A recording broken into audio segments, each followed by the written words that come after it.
strategy adopted to stabilise food prices.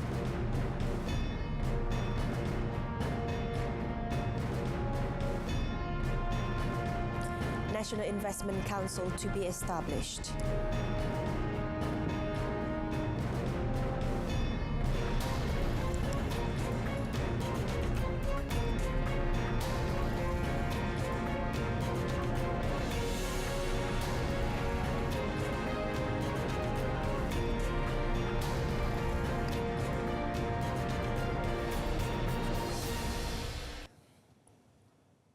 We begin with flood update. More than 47,000 flood evacuees are still taking shelter at temporary relief centres (PPS) in 3 states, with Johor recording the highest number as of 8 a.m. today.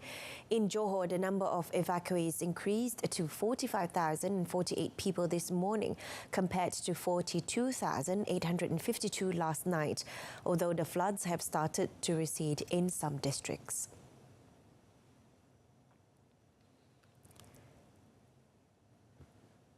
According to the State Disaster Management Committee, JPBN, Batu Pahat was the worst affected district, with 35,099 people relocated, followed by Muar with 4,094 and Tangkak with 2,436. It also said that flood waters in several districts such as Mersing, Kota Tinggi, Kluang and Segamat are receding. A total of 10 rivers are still above the danger level, including Sungai Batu Pahat at the Bekok Dam at 19.94 metres, Sungai Muar in Buloh Kasap at 9.30 metres and Sungai Muar in Bukit Kepong at 4.96 metres, and the weather in the state is expected to be sunny today.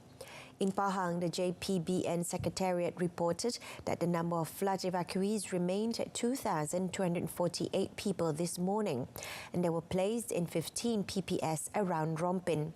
It was reported this morning that Sungai Keratung in Rompin was still above the danger level. In Melaka, the number of evacuees in Jasin dropped to 523 people compared to 557 victims last night, and all of them were placed in 5 PPS.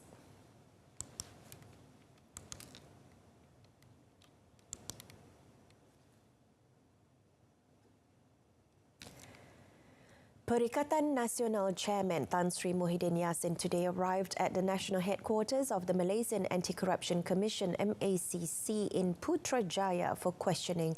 Vehicle carrying the former Prime Minister arrived at 11:15 a.m.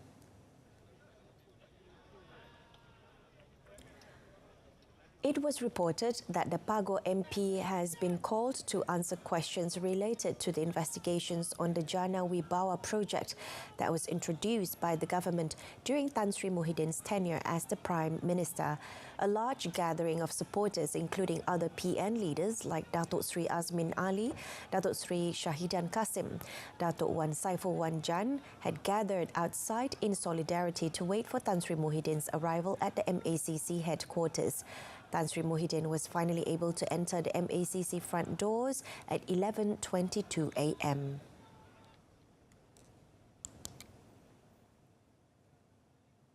The Rural and Regional Development Ministry (KKDW) will zero in on assisting Pitas, Kota Marudu and Tonggod, which are the 3 poorest districts, as among the efforts to help Sabah. According to Deputy Prime Minister Datuk Sri Dr. Ahmad Zahid Hamidi, Sabah Chief Minister Datuk Sri Haji G. Noor himself had urged KKDW to assist the 3 districts in terms of village development projects such as infrastructure and utilities.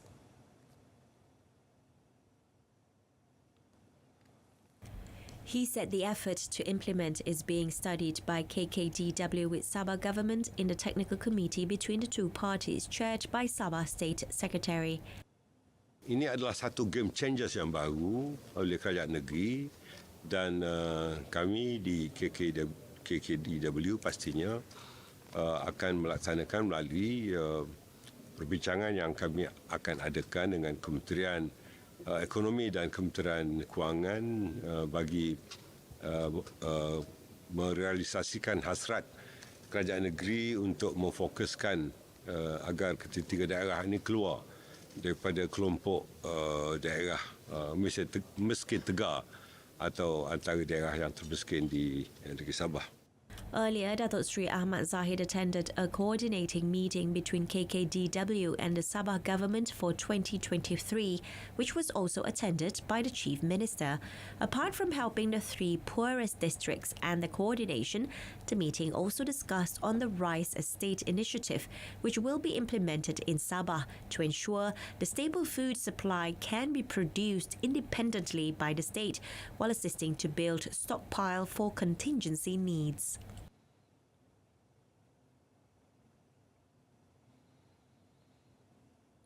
The government is using a multi-pronged strategy encompassing the entire food supply chain from raw materials to food outside of the home to stabilize food prices and bring them to an affordable level. Initiatives such as Menu Rahmah and the People's Income Initiative IPR that could provide ready meals at RM2 not only present affordable choices for consumers but also encourage competition within the food market space. According to Minister of Economy Rafizi Ramli, the quality of the initiatives can already be seen. The Consumer Price Index CPI inflation for the food outside the home component has fallen for the first time since August 2021, from 9.6% in December 2022 to 9.3% in January 2023. Rafizi said the short-term focus towards fair price accountability would continue with the development of an ecosystem based on nationwide price data with the injection of price and supply elasticity.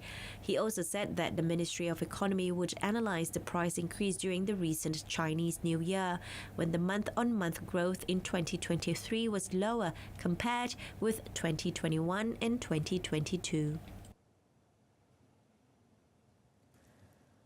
The Dewan Rakyat today was told that a total of 4.72 million ringgit in penalty was imposed to several airline companies between 2018 until January this year by the Malaysian Aviation Commission (MAVCOM) for failures to adhere to Malaysian Aviation Consumer Protection Code (MACPC) 2016.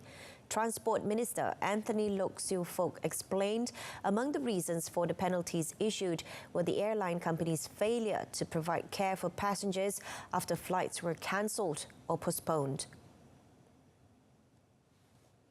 Kementerian Pengangkutan melalui Suruhanjaya Penerbangan Awam Malaysia (MAVCOM) pada 5 Januari 2023 telah mengingatkan semua syarikat penerbangan untuk memperkukuhkan pengurusan pengendalian penundaan dan pembatalan penerbangan bertujuan untuk menambah baik komunikasi kepada penumpang serta menyediakan penjagaan dan keperluan seperti yang digariskan di dalam Kod Perlindungan Pengguna Penerbangan Malaysia, Malaysia Aviation Consumer Protection Code 2016.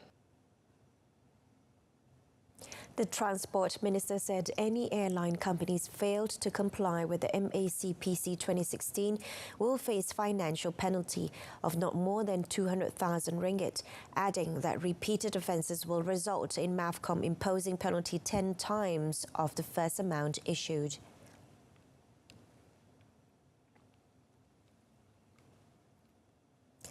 The National Investment Council (NPN) will be established to plan an investment-related agenda as well as ensure the empowerment of investment governance in the country. International Trade and Industry Minister Tengku Datuk Sri Zafrul Tengku Abdul Aziz said the NPN is chaired by the Prime Minister and the first meeting will be held in the near future. Perubahan MPN ini adalah penting, memandangkan ia amat bertepatan dalam usaha untuk merencanakan agenda pelaburan mengikut kepentingan negara, terutamanya berkaitan dengan pelaburan strategik dengan komitmen di peringkat tertinggi negara. He said this during the winding up debate on the Supply Bill 2023 at the policy level in Parliament. In addition, Tengku Datuk Sri Zafrul said the International Trade and Industry Ministry will focus on the goals of the new national investment policy based on the National Investment Aspiration, which involves 5 main cores. Members of the public are free to create and express creative content on social media platforms, provided it does not touch sensitivities related to the 3 Rs, namely race, religion, and royalty. Communications and Digital Minister Fahmi Fadzil said the ministry will continue to monitor such contents with the cooperation of social media platform providers to ensure that such contents do not touch on the sensitivities of the 3 Rs. Kita dalam bab keselamatan, dalam bab keselamatan awam, bab sekiranya berlaku kacau ganggu dalam khalayak umum, ya, memang kerajaan akan ambil tindakan yang tegas. Tapi ataupun ada masalah dengan sebaran ajaran sesat ataupun faham ekstremisme militan, contohnya keganasan. Jadi memang kerajaan akan ambil tindakan yang pantas. Kita tidak menghalang orang untuk berkarya, untuk berekspresi, untuk bersuara. Tapi kita juga ada undang-undang dan kita ada adab dan kita ada budaya. Jadi perkara-perkara seperti ini penting untuk kita ingat. Kita ada hak untuk bersuara tapi tidak ada hak untuk menyebar fitnah ataupun maklumat palsu. Fahmi said the ministry, particularly the Malaysian Communications and Multimedia Commission MCMC, does not often ask social media platform providers to delete content unless it receives complaints from the public or it is found to touch on the 3 Rs. He added nearly 95% of content that is removed is due to the content creator violating community guidelines set by the platform provider.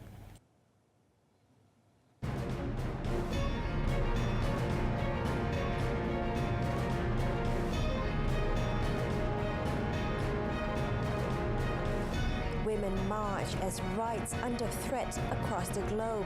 That and more coming up in the foreign segment.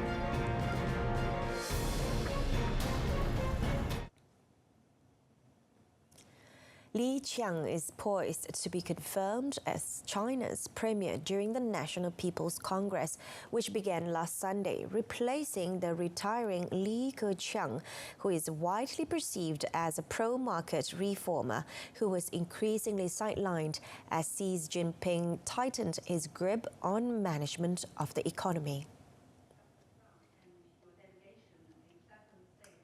Leadership watchers say Li Qiang's closeness to Xi is both a strength and a vulnerability. While he has Xi's trust, he is beholden to his long-time patron. A career bureaucrat with little public profile, Li was put in line for China's number 2 role, charged with managing the world's second-largest economy when Xi in October unveiled a leadership lineup stacked with loyalists. Up to that point, Li was best known for overseeing the lockdown of Shanghai's 25 million people, which crippled its economy and left psychological scars, but did nothing to derail his promotion. A native of Zhejiang province, Li, 63, was Xi's chief of staff, a role for the most trusted confidants from 2004 to 2007, when Xi was party chief of Zhejiang.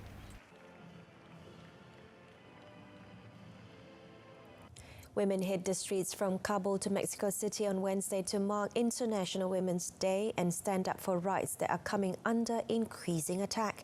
With Afghanistan's Taliban rulers imposing that the United Nations has called a gender apartheid on women, Iran's repression of the Mahsa Amini protests, new U.S. restrictions on abortion rights, and the Ukraine war, protesters were fueled by a sense that hard-won progress is being turned back.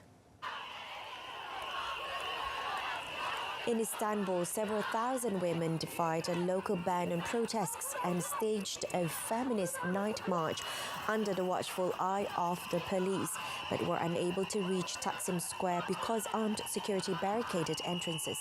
Whistling and chanting, they marched through the side streets, holding up flags and shouting, "Government resign."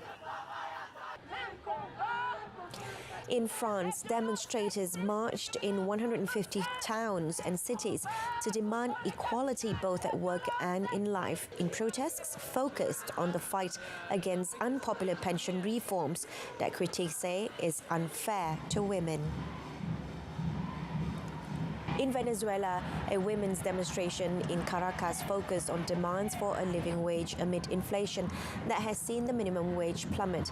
Thousands also demanded better economic conditions in the Argentine capital, Buenos Aires.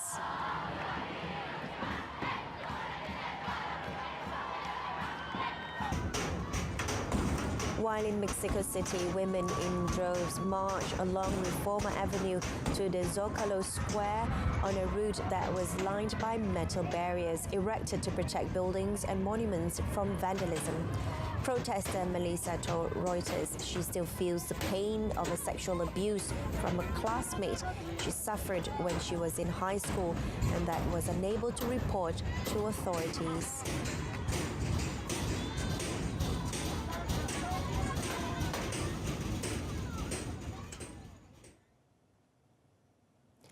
An aviation worker and a would-be robber died in a shootout yesterday during a failed heist at the international airport in Santiago, Chile.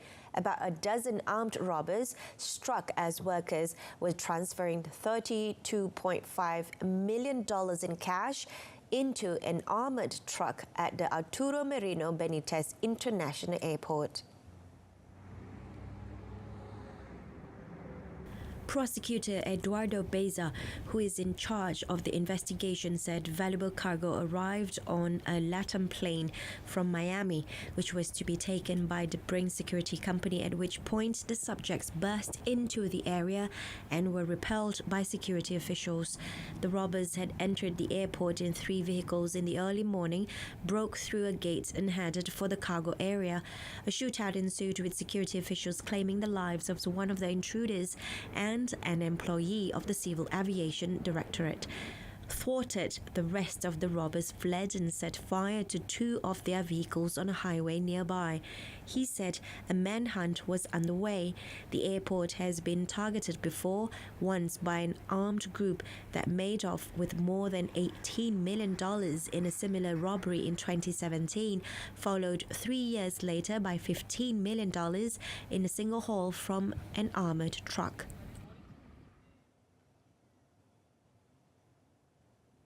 The UN envoy in Afghanistan warned that a Taliban administration crackdown on women's rights is likely to lead to a drop in aid and development funding in the country, where women fear being cut from public life as much as violent death. The United Nations has made its single largest country aid appeal ever, asking for $4.6 billion in 2023 to deliver help in Afghanistan, where 2/3 of the population, some 28 million people, need it to survive. Funding for Afghanistan is likely to drop if women were not allowed to work. NGOs run by women, for example, have had to cease activities. If the amount of assistance is reduced, then the amount of US dollar cash shipments required to support that assistance will also decline. She said discussions about providing more development-style help for things like small infrastructure projects or policies to combat effects of climate change had halted over the bans. The Taliban administration, which seized power in August 2021 as US-led forces withdrew from Afghanistan after 20 years of war, says it respects women's rights in accordance with its strict interpretation of Islamic law.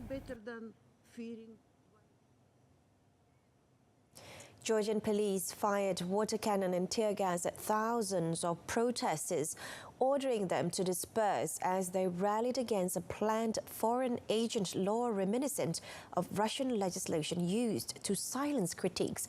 Concern is growing that the mountainous Caucasus Republic, which aspires to join the EU and NATO, is taking an authoritarian turn and being bent to the ruling party's will. Massive crowds gathered in front of the Parliament building in central Tbilisi, holding EU and Georgian flags and chanting "No to the Russian law." The protesters are demanding authorities drop the bill on transparency of foreign funding, which critics say mirrors a law used in Russia to force media and dissenting groups to shut down. Earlier yesterday, protesters marched down to Tbilisi's main thoroughfare with one banner reading "Women Against Total Control" in a nod to International Women's Day. In response to the unfurling situation, Washington urged the government to show restraint and allow peaceful protests, while Ukrainian President Volodymyr Zelensky called for democratic success in friendly Georgia. France's Senate votes to raise the retirement age by 2 years to 64 as the government moves to overhaul France's pension system despite strong opposition from labor unions. The conservative-dominated legislative body voted by 201 votes to 115 in favor of a decisive article to raise the retirement age. France lags behind most of its European neighbors, which have hiked the retirement age to 65 or above.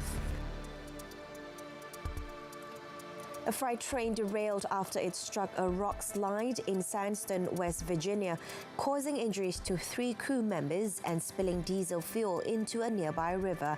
In Wednesday's incident, the locomotive caught fire, but all 3 crew members were being treated for non-life-threatening injuries.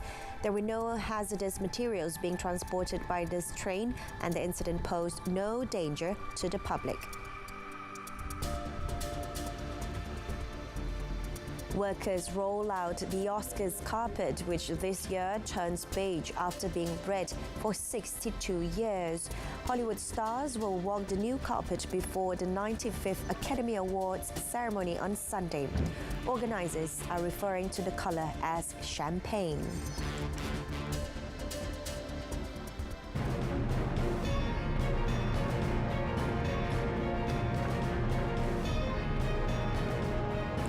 Still to come in sports, buoyancy of PSG to reach champion quarterfinals. Stay with us.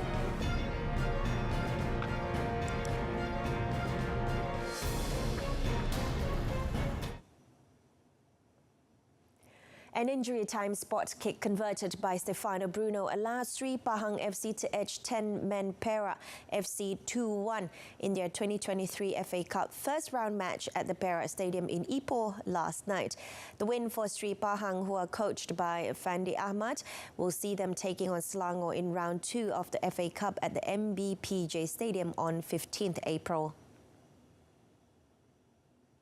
Perak, playing in front of nearly 5,000 home fans, went on the offensive right from the first whistle, and striker Chinonso Christian Oblozo gave them a perfect start when he scored in the 34th minute.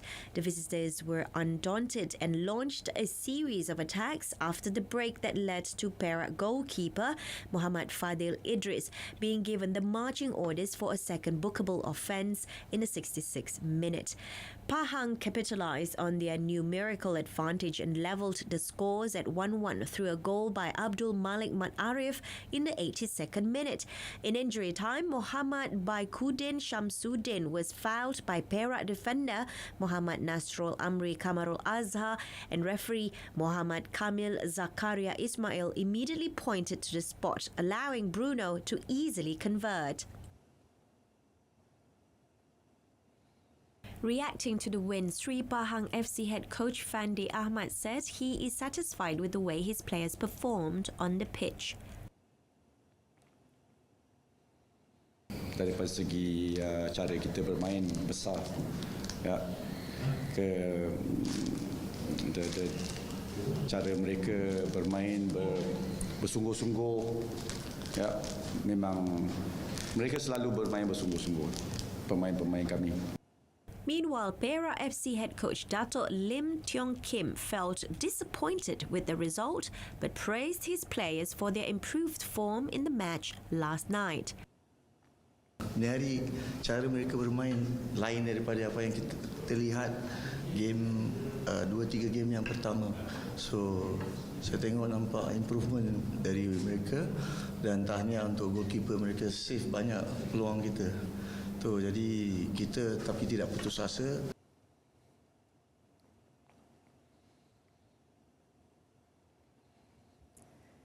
over at the Darul Aman Stadium in Alor, home team Kedah suffered a first-round exit when they were gunned down 4-3 on penalties by Penang FC after both teams were tied at 2-2 in regulation time. The first half saw the home team go 1-0 up when skipper Manuel Jolito fired a powerful shot past Penang goalkeeper Shafiq Afifi Suhaimi in the 8th minute. Penang FC, however, hit back to make it 1-1 in the 21st minute when Kedah goalkeeper Kalamullah Al-Hafiz failed to hold on to a powerful drive by a Penang player, leaving Jovain Gomes da Silva to pounce and slot home the equaliser. Boyd, the visitors went ahead in the 67th minute through Hassan Saad, but Kedah managed to make it 2-2 through Manuel Jolito in the 89th minute to take the game into extra time. However, both teams failed to break the deadlock and the game had to be decided on penalties, with Penang FC triumphing 4-3 to check into the second round. Bayern Munich forward Eric Maxim Choupo-Moting scored against his former club and Serge Gnabry added a late second as the German beat Paris Saint-Germain 2-0 early today to reach the Champions League quarter-finals. As the hosts sealed the 3-0 aggregate win, PSG's long wait to win Europe's Premier Club trophy for the first time goes on. Despite PSG captain Marquinhos being taken off with a rib injury in the 36th minute, the visitors almost went ahead when under pressure Bayern keeper Jan Sommer lost possession in the box. With Mbappe largely quiet, it was in form Choupo-Moting who struck just past the hour for his 17th goal in all competitions this season. PSG attempted to bounce back instantly and Sergio Ramos's header was saved by Sommer before the Spaniard headed wide, but their hopes were shattered when Gnabry rounded off a quick break with the second Bayern goal. The quarter-final draw will take place on 17th March.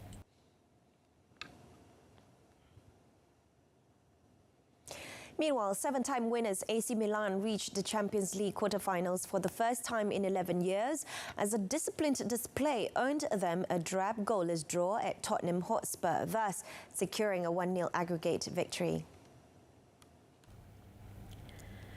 On a freezing night in North London, the Italians comfortably protected the slender advantage they established in the first leg of their last 16 tie at the San Siro, as Tottenham huffed and puffed to the little effect and exited with a whimper. Tottenham failed to muster an attempt on target in the first half as their frustration boiled over, with manager Antonio Conte booked for letting his emotions get the better of him, while they had defender Christian Romero sent off late on. Milan could have made it a more comfortable night and they taken any of the good chances they created, but in the end, a masterclass of game management saw them through.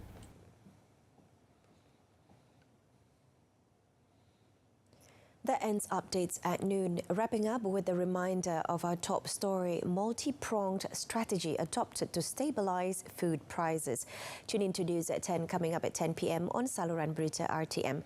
And we leave you with an aerial drone footage showing the extent of damage caused on the shores of Mindoro Island following an oil spill from a sunken fuel tanker.